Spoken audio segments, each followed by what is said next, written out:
जगह मुझे नहीं दिख रही है, यहाँ वो धुनी थी, क्योंकि उस समय तो सब खुला खुला था जब हम लोग सब दर्शन करने आए। तो पूज्य महाराज हमारे राष्ट्रीय अध्यक्ष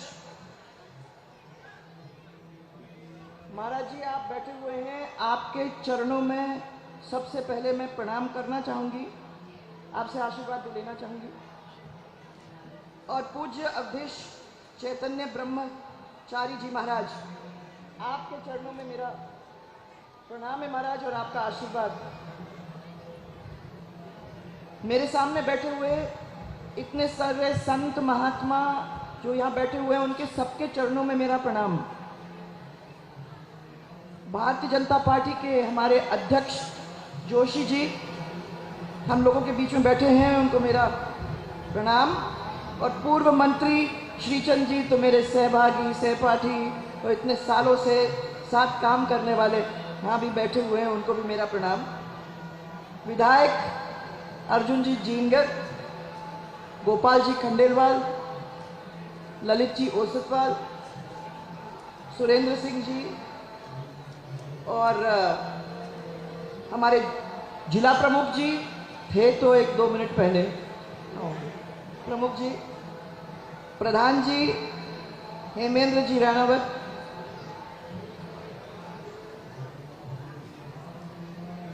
गौतम जी, कहूंगी बद्री जी, ये तो सब अपने जान पहचान के अपने परिवार के लोग बैठे हुए हैं। अब मैं सबका नाम तो लूंगी नहीं महाराज, उनको पहले ही आप कह दीजिए। ये सब परिवार को मेरा प्रणाम। और चतुर्मास समिति के अध्यक्ष ये रतन जी गाडरी, जरा आओ तो सही, ये भी हमारे परिवार के सदस्य हैं, और इन्होंने ये जो आयोजन किया है, उनके साथ की समिति के इन्होंने सबने जो आयोजन किया है, उनके सामने मैं नतमस्तक हूँ, क्योंकि यहाँ तो लाखों लोग यहाँ आके महाराज जी के दर्शन करने आए हुए हैं, और आपने ये काम को व्यवस्थित करने का काम आपने और आपकी कमेटी ने किया, उसके लिए आपको बहुत बहुत धन्यवाद। अशोक जी भी यही हैं कहीं, उनको भी मेरा प्रणाम। महाराज जी, मैं सबसे पहले चतुर्मास आपके जो विकास समिति जो है, उनको सबको आभार व्यक्त करना चाहूँगी, जिन्होंने आपके इस चतुर्मास के कार्यक्रम के अंदर मुझे याद करके मुझे यहाँ बुलाने का काम किया। इसकी वजह से बहुत दिनों से जो मैं लालायित थी आपसे मिलने की, आपके दर्शन करने की, वो आज मुझे मेरा सपना पूरा करने का मौका मिल गया मैं, और आपके दर्शन भी बड़े प्रेम से मुझे मिल गए। इस मौके पर मैं पूरे संत समाज के साथ साथ यहाँ बैठे हुए जो हमारे माताएं बहनें, जो मैंने सुना आज 11,000 से ज़्यादा हमारी महिलाओं ने कलश यात्रा निकाली। मेरी कोशिश ये थी कि मैं उस कलश यात्रा में पहुँच जाऊँ, परंतु आप लोगों के बीच में नहीं आ पाई, पर आप सबके फिर भी दर्शन करने का भी मुझे मौका मिला, तो छू के ही मेरे को थोड़ा सा पुण्य आप लोगों का भी मिल गया है, उसके लिए भी बहुत बहुत मैं धन्यवाद देना चाहती हूँ। हमारे पूज्य संत अमरा भगत जी को मैं सबसे पहले नमन करना चाहूँगी। इन्होंने अपने जन्म के समय एहसास करा दिया था कि वो वाकई में देवात्मा है। कौन सा बच्चा ऐसा है जो पैदा करने के 9 दिन तक दूध नहीं पीता है? ये तो बहुत ही चमत्कारी चीज़ थी, और मैं समझती हूँ कि अमरा भगत जी ने 9वें दिन सूर्य पूजन के बाद ही दूध पिया।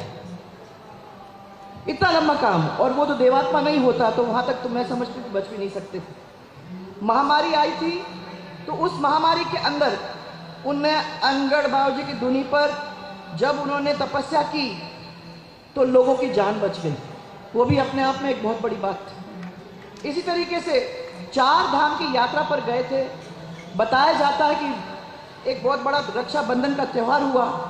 माँ बाप ने ये सोचा कि ये तो हमारे पास आने वाले हैं नहीं, तो उन्हें पकवान जो बनाने थे राखी के लिए बनाए नहीं, परंतु वहाँ से चल के वो यहाँ प्रकट हुए, और उनके साथ जो यात्री थे जब वो वापस आए तो कटोरा लेके वापस आए उनके अपने मंदिर के, तो उनको समझ में आया कि ये तो बहुत बड़ी आत्मा है।